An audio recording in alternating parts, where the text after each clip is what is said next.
मोर आउ गोटे भिडियो रे आपण मानकु बहुत बहुत स्वागत। तो आशा करूछि आपण माने समस्ते भलरे थिबे। मु भी पूरापूरी भलरे अछि। ताहले एटा देखि पारुथिबे हमर पोषण पखवाड़ा पालन करिबा जो तार डेट हमकु दिया हेछि। आमे 8तम पोषण पखवाड़ा पालन करिबा एप्रिल मासरु। तो एप्रिल 9 रु एहा 23 तारिख मध्यरे पालन करा जिवो। समस्त अंगनवाड़ी कर्मी माने निज निज अंगनवाड़ी केन्द्र रे एहा पालन करिवे।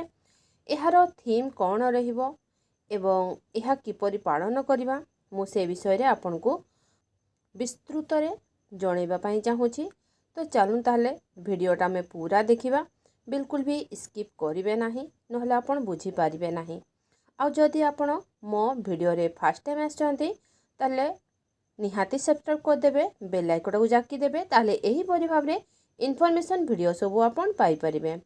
तो चलूं ताहले हम स्टार्ट कर दबा।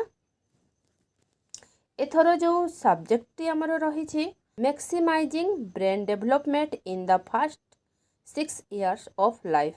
6 मास मध्यरे शिशुर अधिक रु अधिक ब्रेन डेवलपमेंट।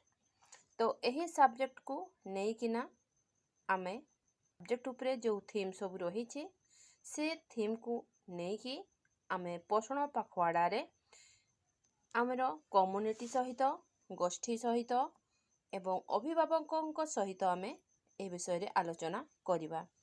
तो आमर प्रथम थीम टी रही मदर एंड चाइल्ड न्यूट्रिशन। तो मु एहा को ओडिया रे करिछि। तो ओडिया रे एहार कौन हेबो आमे से विषय पूरा भल से डिस्कस करिबा। तो एटा देखंतु मदर एंड चाइल्ड न्यूट्रिशन माँ और शिशु पोषण गर्भवती प्रसूति माँ और शिशु मानक पई सठिक पोषण और पुष्टिकर खाद्य जोगाइबा। आमर प्रथम थीम टी हला एया। तो सेकेंड थीम टी हला यारली स्टिमुलेशन फॉर ब्रेन डेवलपमेंट। तो एहार ओडियार माने हला मस्तिष्क विकास पई प्रारंभिक उत्तेजना।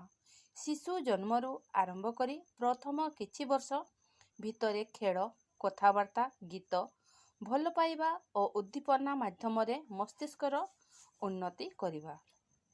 3 रे हला play based education in yearly years.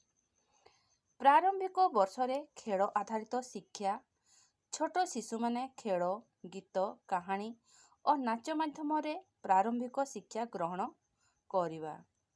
4 रे हला role of parents and community in minimizing screen time. शिशु मानकर स्क्रीन समय कमेइबा रे अभिभावक और गोष्ठीर भूमिका। शिशु माने अधिक समय मोबाइल टीवी और अन्य स्क्रीन व्यवहार न करंतु। एथिरे गोष्ठी और अभिभावक माने चेष्टा करिवे।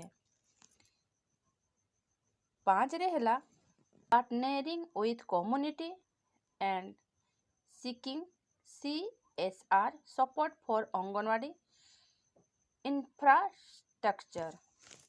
तो एहार ओडिया माने हला गोष्ठी सहित शिशु पालन और अंगनवाड़ी पाई CSR रो सहयोग। अभिभावक और गोष्ठी सहित मिसी शिशु मानक भल पालन पोषण और विकास करिबा। अंगनवाड़ी केन्द्र घर खेल सामग्री पानी जोगाइबा इत्यादि उन्नति पाई CSR कॉर्पोरेट सोशल रेस्पॉन्सिबिलिटी रो सहयोग लोड़िबा। तो एही परि भाबरे हमर 5टी जो थीम रही से थीम उपरे आमे ग्रामवासी मानक सहित अभिभावक मानक सहित आलोचना करिबा। और एहा हमको पूर्व वर्ष परि पोषण पखवाड़े रे ए सबु हमको डाटा सबु एंट्री करबा पई पड़िबो। तो साइड केफे खुलुची जदि खोले तो मु आपन को निहाती जणेबी एवं किपरि भाबरे आपण डाटा एंट्री करिवे ताहा मध्य मु आपन को जणेबी। तो एही थिला आजिरो इन्फॉर्मेशन टी आपन को किपरि लागिछि मते कमेंट निहाती जणेबे। जदि वीडियोटी मोर भल लागिछि गोटे लाइक करिवे सांग मान को शेयर भी कर देबे। तो ठीक अछि ताले रहूछि देखा हमर नेक्स्ट वीडियो रे। ବହୁତ